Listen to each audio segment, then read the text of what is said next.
بسم اللہ الرحمن الرحیم. السلام علیکم. میرا نام حمزہ. پچھلی بار حسن بھائی کے ساتھ ہم عالم بننے کی جو کرائٹیریا یا جو ریکوائرمنٹس ہے وہ دیکھ رہے تھے. پچھلی بار ہم 4 لیولز جو صلاحیت کی ہوتے ہیں وہ ہم نے کی تھی. 2 دیکھ لی تھی, آخری 2 کی بات ہو رہی تھی. حسن بھائی آپ کا بہت شکریہ. جی بھیا, 2 کے بارے میں نے آپ کو بتایا تھا کہ دین سے اگر آپ تعلق کا اظہار کرنا چاہتے ہیں تو اس میں پہلا لیول تھا ایک عام آدمی کا. عملی مطالبات پورے کر دیں, اللہ تعالیٰ جنت کی ضمانت دیتے ہیں. ایک عام آدمی سے ہرگز اللہ تعالیٰ نے یہ مطالبہ نہیں کیا کہ وہ دین کے پورے رموز, دین کی پوری حقیقت, دین کے اندر اتر کے اشیاء کی علت ان کو جانے, باہمی ربط کو جانے, نئے معاملات کے اندر اس پہ اجتہادی اطلاق کرے.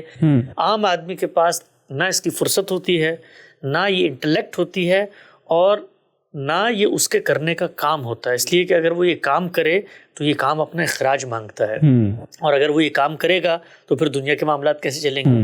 اچھا, اس کو کبھی بھی اس پہ معمول نہیں کرنا چاہیے کہ کوئی ادنا لیول ہے, نہیں, ہرگز نہیں. یہ اللہ تعالیٰ نے جو صلاحیت اس کو دی ہے اس کے لحاظ سے کمپیریزن ہوتا ہے. میں آپ کو بڑے خوبصورت واقعہ سناتا ہوں. میرے ہاں ٹوئن بچوں کی پیدائش ہوئی. تو جب بچوں کی پیدائش ہوئی, بالکل نیا ایکسپیرینس تھا, بالکل کم عمری میں نوجوان, تو ڈاکٹر کے پاس جاتے تھے ہر 2-3 مہینے بعد.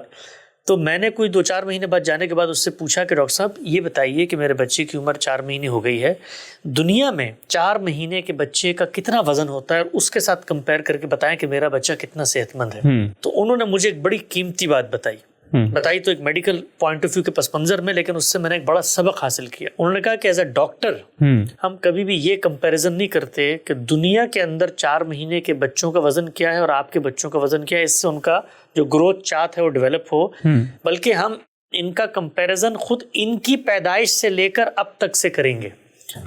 گروتھ ہی بس. ہاں, یعنی آپ کا کمپیریزن باہر سے نہیں ہوتا, آپ کا کمپیریزن خود آپ کو جو اللہ نے صلاحیت دی اس کے لحاظ سے بھی کتنا وزن لے کے پیدا ہوا تھا اور اس میں اس نے کتنا اضافہ کیا ہے. تو صلاحیت کا بھی یہ معاملہ ہوتا ہے. اللہ نے اگر آپ کو ایک کامن مین پیدا کیا ہے اور آپ چیزوں کو اس طریقے سے اندر اتر کے نہیں دیکھتے تو یہ کوئی عیب کی بات نہیں ہے. آپ دیکھیے رسول اللہ صلی اللہ علیہ وسلم کے پاس ایک صحابی آئے, انہوں نے آ کر کیا پوچھا آپ صلی اللہ علیہ وسلم سے, آپ کے اونٹ کی نکیل پکڑی, یعنی یہ تک نہیں پتا کہ کوئی کہیں جا رہا ہو تو روکنے کے کیا طریقہ کار ہو سکتے ہیں.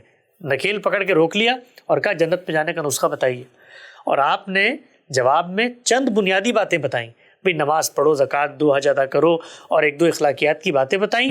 تو اس نے کہا کہ یا رسول اللہ اس میں نہ میں کمی کروں گا اور نہ میں اضافہ کروں گا. تو وہ جب گیا تو آپ صلی اللہ علیہ وسلم نے فرمایا کہ اگر اس نے اپنی بات پہ عمل کر لیا تو جنت میں داخل ہو گیا.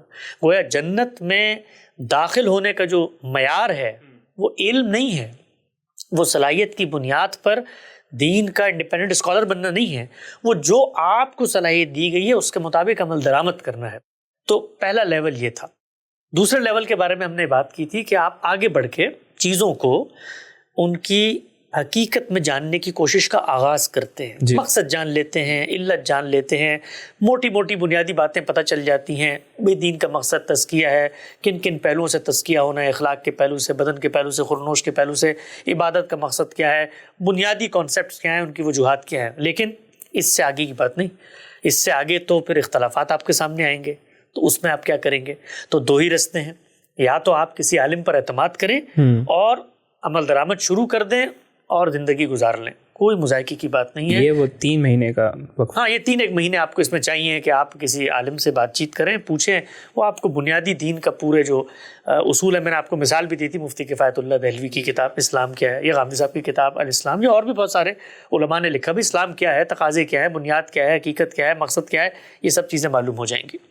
اچھا, ساتھ میں آپ صلی اللہ علیہ وسلم جب دنیا میں تشریف لائے ہیں, آپ کے ارد گرد بھی لوگ ہیں. ایک تصور عام طور پہ پیدا ہوتا ہے نا کہ دین کا اتنا بڑا عالم, سب سے بڑا عالم, اور خدا کا آخری پیغمبر, خدا کا فرستادہ, چنیدہ, منتخب کردہ, اور وہ حتمی حجت قول فیصل لے کر آیا ہوا ہے, تو عقل تو یہ کہتی ہے کہ یار ارد گرد جتنے لوگ ہیں وہ جیسے ہی اس کی صحبت میں جائیں تو وہ تو دین کے بالکل آپ کو کہتے ہیں سکہ بند اور مایہ ناز, ان کو عالم بن جانا چاہیے. وہاں بھی یہ معاملہ نہیں ہوتا. میں نے آپ کو مثال دی بدو کی, عام آدمی کی جگہ پہ کھڑا ہوا ہے. کتنے ہی صحابہ ہیں جو اس کے بعد اس دوسرے لیول پر کھڑے ہوئے ہیں کہ دین کو جو ان کی ہدایات ہیں ان کی حقیقت کے لحاظ سے سمجھتے ہیں, اس پہ عمل درآمد شروع کر دیتے ہیں.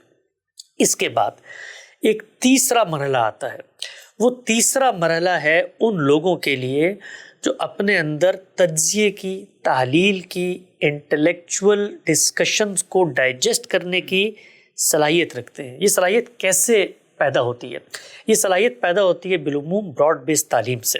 اس وقت دنیا کے اندر جو ڈومینز آف نالج ہیں وہ آپ کو صرف معلومات نہیں دیتے، بلکہ وہ معلومات کو فلٹر کرنے کا ایک انٹلیکچوئل کیپیسٹی آپ کے اندر ڈیولپ کرتے ہیں. مثلا آپ ماڈرن اسٹیٹ اسٹرکچر کے اندر دیکھیے، جو لوگ ہیں وہ ووٹ دیتے ہیں تو ان کو ووٹ کے باب میں انتخاب کرنا ہوتا ہے. ان کے سامنے بہت سارے کمپیریٹیو نظریات آ رہے ہوتے ہیں، اس کے اندر وہ فیصلہ کرتے ہیں کس کو ووٹ دینا ہے. اسی طریقے سے آپ کیریئر کا انتخاب کرتے ہیں، بھائی آپ نے ڈاکٹر بننا ہے، انجینئر بننا ہے، آپ نے سائنسدان بننا ہے.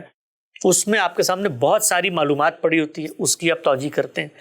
ہسٹوریکل معاملات ہوتے ہیں، بھئی کیا ہوا تھا فلاں جگہ پہ، آپ روز نیوز میڈیا پہ چیزیں سن رہے ہوتے ہیں.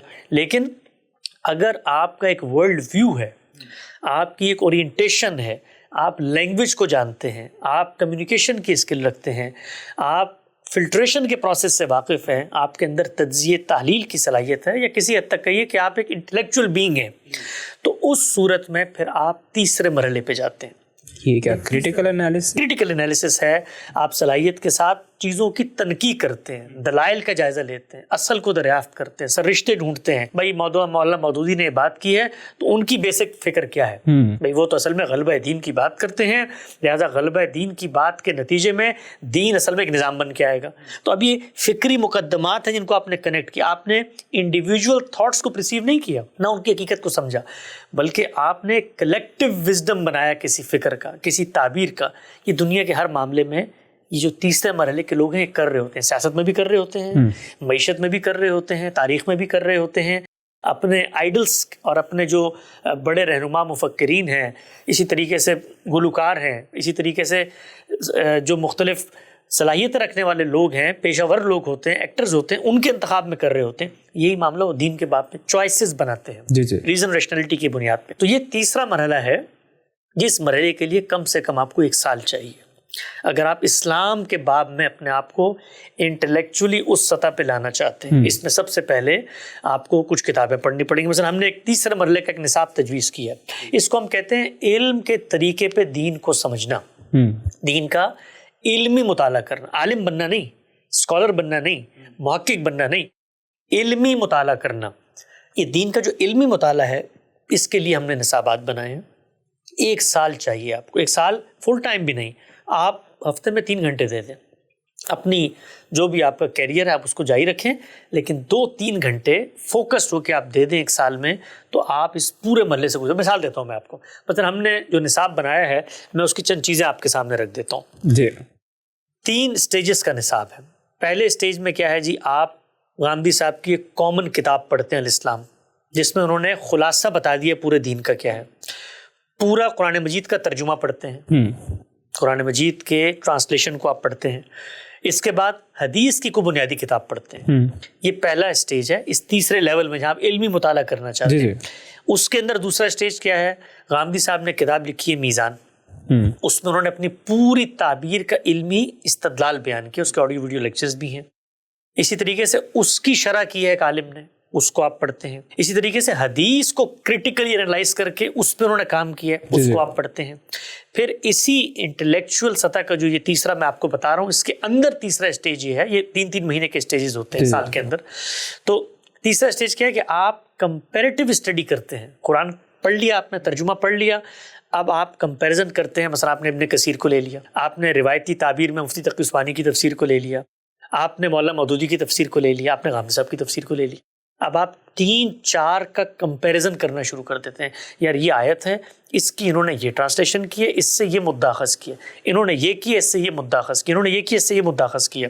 اسی طریقے سے حدیث میں منظور نعمانی صاحب کی کتاب ہے معرف الحدیث، آپ اس کا مطالعہ کرتے ہیں کمپیریٹیو ان باقی چیزوں کے مقابلے میں. پھر پوری کی پوری جو تعبیرات ہیں، اس طرح میزان میں تعبیر بیان ہوئی ہے، اس کا کمپیریٹیو مطالعہ کرتے ہیں. حجت اللہ البالغہ شاہ ولی اللہ کی، اس کے ساتھ اس کو رکھ کے، اس طریقے سے مولانا مودودی کی اسلامی نظام زندگی ہے، اس کو سامنے رکھتے ہیں. اور اس موضوع پر جو کچھ کتابیں لکھی گئی ہیں، جیسے حال میں قرآن و سنت کا باہمی تعلق علمی نوعیت کی، تو یہ اصل میں آپ کو کمپیریزن کے انداز میں اینالائز کرنے کے لیے آپ کی انٹلیکچوئل کیپیسٹی کو چیلنج کرنے کا مرحلہ ہے. جو ایگزسٹنگ جو لٹریچر فنش پروڈکٹ جو بن گئے ہیں وہ آپ سارے سب کو کمپیئر کرتے ہیں. اور کمپیئر کیسے کرتے ہیں؟ استدلال جان کر. کمپیئر کو جانتے ہیں اصل کو جان کر کہ بات کہاں سے کر رہے ہیں. مثلا میں آپ کو مثال دیتا ہوں، غامدی صاحب کو اب آپ پڑھیں گے تو ان کے یہاں ہر مفکر کے یہاں ایک نظام فکر ہوتا ہے، ایک چین آف آرگومنٹ ہوتی ہے. وہ انہوں نے اپنے آرٹیکل اصول و مبادی میں بیان کیے. بھائی قرآن کو وہ کیا حیثیت دیتے ہیں، سنت وہ کیسے پرسیو کرتے ہیں، حدیث ان کے یہاں کہاں پر کھڑی ہو جاتی ہے، یہ بڑی بڑی مشکلات کو وہ کیسے دیکھتے ہیں. اس سے ان کا ایک نظام فکر بنتا ہے. تو ایک عام آدمی جو انٹلیکچولی اپنے آپ کو کیپیبل سمجھتا ہے وہ کمپیریزن کے اندر جاتا ہے. اس کے سر میں درد نہیں ہوتا، وہ ہفتے میں 1 گھنٹہ کتاب پڑھ سکتا ہے. اس کے سر میں درد نہیں ہوتا، وہ 2-4 گھنٹے لیکچر سن سکتا ہے، وہ ترجمہ پڑھتا ہے، نوٹس بناتا ہے. ہماری سوسائٹی کے اندر اس طرح کے جو لوگوں کی تعداد ہے وہ 10% سے زیادہ نہیں ہوتی جو علمی طور پر چیزوں کو سمجھنے کی کوشش کریں. مغربی معاشروں میں شاید اس سے زیادہ ہے کیونکہ یہاں پہ تعلیم بہت عام ہے، براڈ بیس تعلیم کا کلچر ہے، یا اسکولنگ سسٹم میں کریٹیکل انالیسس آپ کو سکھایا جاتا ہے. تو اس وجہ سے تو یہ ہے تیسرا مرحلہ. جس تیسرے مرحلے پر اگر آپ کھڑے ہونا چاہتے ہیں تو آپ کو 1 سال کا وقت چاہیے. جو کیریئر آپ نے دنیا میں اپنایا ہوا ہے آپ اس کو اپناتے ہوئے دین کی جو بڑی تعبیرات ہیں، 3-4 بڑی تعبیرات ہیں، ان کی جو سورس بکس ہیں ان کا آپ کمپیریٹیو مطالعہ کر سکتے ہیں. یہ مطالعہ کسی ٹیچر کی رہنمائی میں بھی ہو سکتا ہے. یہ مطالعہ اس وقت جو لٹریچر موجود ہے اپنے طور پر بھی ہو سکتا ہے، اور اس کے لیے ڈفرینٹ انسٹیٹیوٹس بھی بن گئے. مثلا ہمارا اپنا انسٹیٹیوٹ ہے المورد کا، پاکستان میں بھی، یہاں بھی دنیا بھر میں اساتذہ ہیں، علماء ہیں، وہ یہ کام سر انجام دے رہے ہیں. تو یہ ہے تیسرا لیول جس پر آپ دین کا علم حاصل کر سکتے ہیں. تو میرا خیال ہے کہ اس تیسرے لیول پہ ہم گفتگو کا خاتمہ کرتے ہیں. انشاءاللہ 4تھے لیول کو اگلی نشست میں زیر بحث لاتے ہیں.